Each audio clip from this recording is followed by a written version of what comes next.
Episode number 272.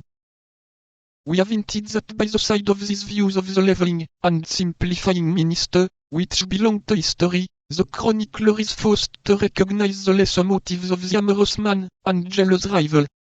Richelieu, as everyone knows, had loved the queen. Was this love a simple political affair, or was it naturally one of those profound passions which Anne of Austria inspired in those who approached her?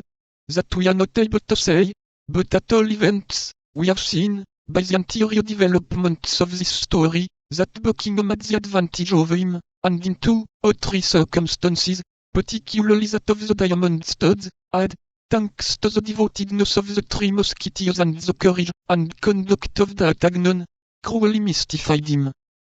It was, then, Richelieu's object, not only to get rid of an enemy of France, but to avenge himself on a rival.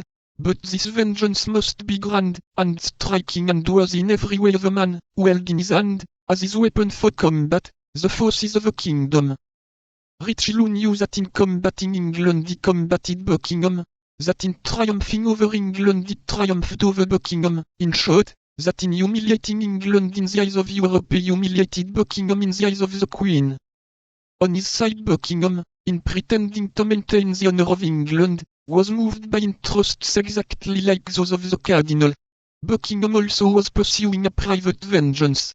Buckingham could not under any pretense be admitted into France as an ambassador, he wished to enter it as a conqueror. It resulted from this that the real stake in this game, which two most powerful kingdoms played for the good pleasure of two amorous men, was simply a kind look from Anne of Austria. The first advantage had been gained by Buckingham. Arriving unexpectedly in sight of the Isle of Rhe with 90 vessels and nearly 20,000 men, he had surprised the Comte de Thouars, who commanded for the king in the isle, and he had, after a bloody conflict, effected his landing. Allow us to observe in passing that in this fight perished the Baron de Chantal, that the Baron de Chantal left a little orphan girl 18 months old, and that this little girl was afterward Aimée de Sévigné.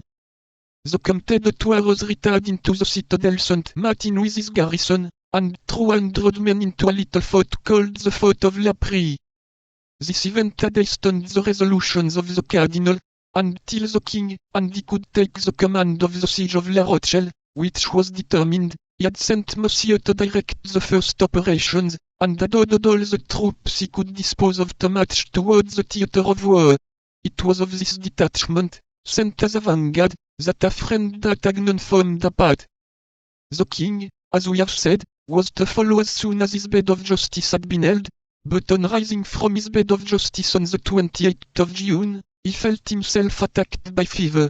He was, notwithstanding, anxious to set out, but his illness becoming more serious, he was forced to stop at Villeroy. Now, whenever the king halted, the musketeers halted. It followed that D'Artagnan, who was as yet purely and simply in the guards, found himself, for the time at least, separated from his good friends, Athos, Porthos, and Aramis. This separation, which was no more than an unpleasant circumstance, would have certainly become a cause of serious uneasiness, if he had been able to guess by what unknown dangers he was surrounded.